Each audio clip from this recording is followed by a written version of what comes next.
This is the Random Real Estate Show, a show about random things and occasionally some real estate. This show is brought to you by Houston's Home Connection team. I'm Tom Riggins, joined by Josh Arkless, and we just happen to be Houston's Home Connection team. You can find us on Facebook, Twitter, YouTube, and at www.houstonshomeconnection.com. So, Tom, you may have noticed over the weekend that there was a big announcement. J.J. Watt, Houston's most eligible bachelor, proposed to his longtime girlfriend, Kealia Ohai. Now, I'm probably pronouncing that first name wrong. You are.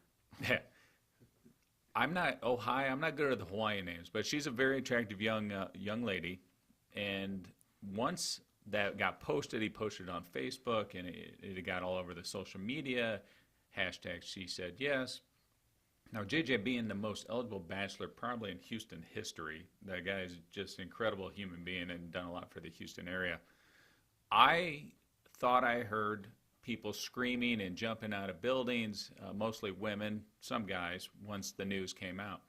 Now, Tom, I noticed a lot of similarities between you and JJ. Physique, not so much. Bank account, not so much. Wealth, not so much. But I'm assuming that back in Muskogee, when you announced that you were getting married, the same fallout probably happened. Am I correct in thinking that? Well, I mean, let's be honest. This is going to be the equivalent of a royal wedding here in Houston, if you think about it.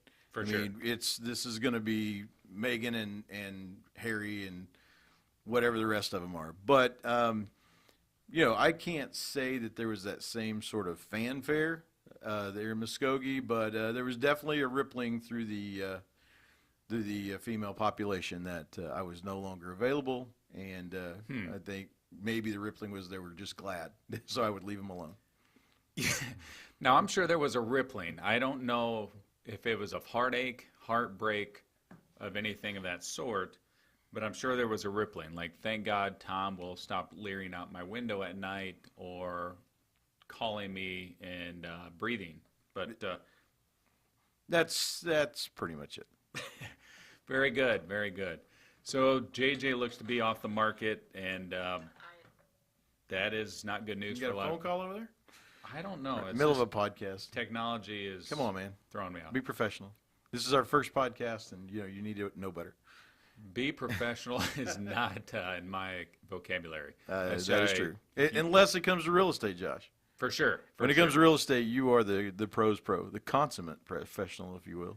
So that's right. You are listening to the Random Real Estate Show, where it's random, which we are doing now, and a little bit of real estate. But yeah, Tom and I are very professional when it comes to doing our daily job. What Josh is. Once again, let's just keep it real. Yeah, I got to keep Tom in check most days.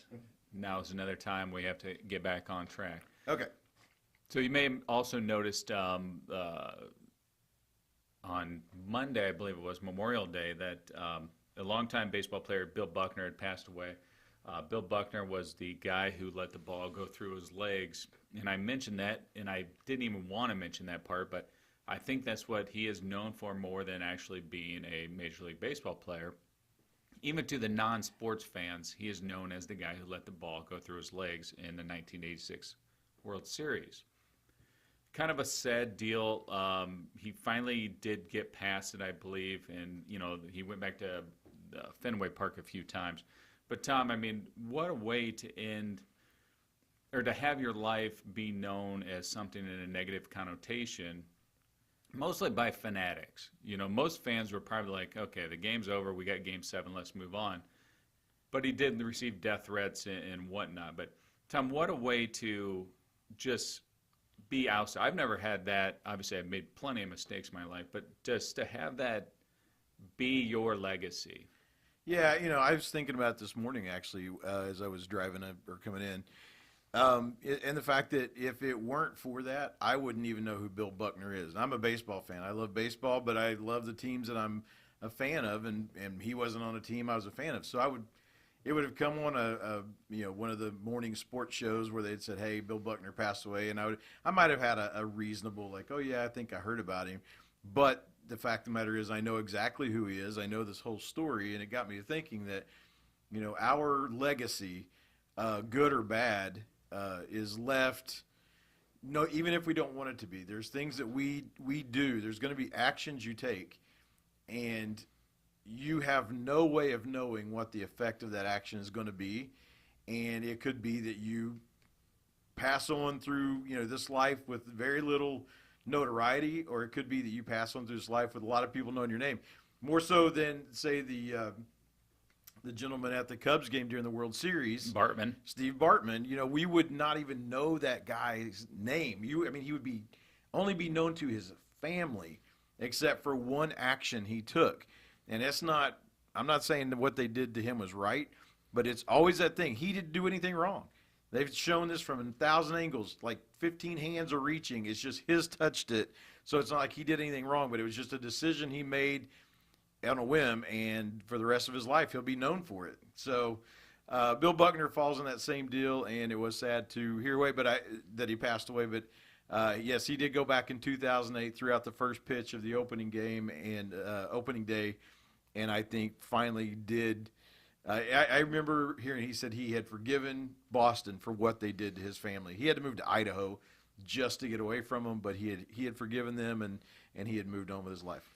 Yeah, and that goes along to it was a lot of the media base, and media is what it is. It can create a storm that you don't want to be a part of. And I'm glad that he did go back. It was a 2-minute standing ovation, which was very well deserved because the guy was a great hitter. He wasn't a Derek Jeter or a Alex Rodriguez, guys like that where the name, but he was a very solid baseball player. Yeah. Now, Tom, I know you saw something over the weekend that kind of irritated you in the real estate world. Do you want to touch base with that? Yeah, so I'm watching TV over the weekend, and I see this commercial for these gutter covers. You're going to keep all of the leaves and what have you out of your gutters, which that's fine. But in this commercial, this gentleman comes on. He says, "Oh, and when I go to sell my house will be worth more." That's crap. It's not going to be worth more. I mean, your house is worth what your house is worth at the time. So let's just say that the going market is $80 a square foot. And if you've got gutter covers and some nice stuff, well, you get to ask $80 because that's the top of the market at that time. And if it's $100 at that time, you can ask it. But you can't ask $100 a square foot in an $80 a square foot market because you have gutter covers. So you have to keep in mind, don't buy things because it's going to improve the value over, I'll get my money back. It's like when people put pools in. You are never going to get back the value of your pool. I shouldn't say never. It's rare when you get back the value of your pool. Buy something because you want it, because you like it, because you want to enjoy it, and do so. And when the time comes to sell your house, know that you're going to be able to ask whatever the higher end of the market is because you've done good things. A good point on that is it always is good to ask opinion, or not even opinion, but ask the professionals what their thoughts are. What is the hot remodel? What is the hot item that's going in the house? Because maybe you've been in the house 10, 15 years, and when you put that new wood flooring in that's floating and it sounds like you're tap dancing and you pay $10,000 for it, it's not worth $10,000 today. And it goes back to marble, granite, whatever you put in, your style, your taste may not be what somebody else's taste is, and it may turn off that buyer. So it just goes back to go out, contact a professional, namely Tom and I. We like to deal with facts instead of opinion. And I guess the best thing about Tom and I is very transparent when it comes to that. We're not afraid of giving you the hard truth because that's going to benefit you in the long run. Yeah, so that was it. It just got me, and I find a lot of things in real estate that get me, but that was the one that got me today, or this weekend. And so just keep those things in mind when you're out selling your house, and or you get ready to sell your house. Everything that you've done does not necessarily make it the house that's worth the most money in the neighborhood. Sometimes it has the opposite effect. Correct. And Tom and I are very easy to talk to. If you ever have any questions, you're able to contact us at www.houstonshomeconnection.com. I think that's it for this week's little chat we've had, and we'll come back next week and find some more random things to talk about. It was random at best. Yes, sir. See you later. Take care.